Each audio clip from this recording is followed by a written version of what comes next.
Bazuhoo, the King of Robots, Preston Brady III. Prologue. Most everyone knew that one day in the distant future, artificial intelligence would take control of Earth and robots would assert themselves as smarter and therefore superior to humans. In a macabre twist, it was a ripe and good time for robots to reign. By the year 2050, humans had evolved to a point of no return to any semblance of normality. There was a prevailing everything goes mentality that teetered out of control. The value of shock was overwhelmingly lost. A mass shooting at a restaurant next door barely disrupted festivities two doors down. Another international war was barely news. Humans had learned to live with tragedy, to accept what they finally, after decades of trying, could not change. Religious metropolises formed in an effort for those who believed to be spared as much of the atrocities as possible. Severe effects of climate change altered the very basic foundation of living, and there were practically none who denied the change anymore.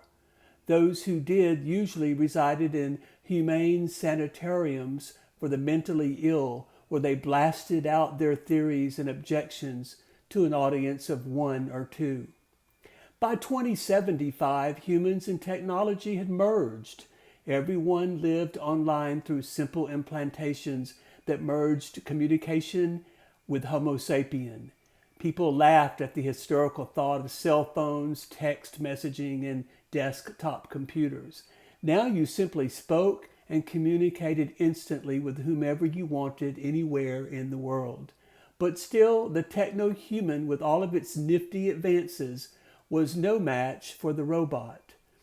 The human had made its robots well. The human had programmed its robots in its own likeness.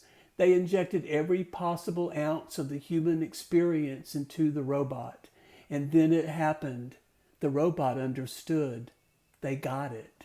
The robot had all of the qualities, characteristics of the human, but with a major difference: speed of computation, unhesitant ability to act faster than the speed of sound.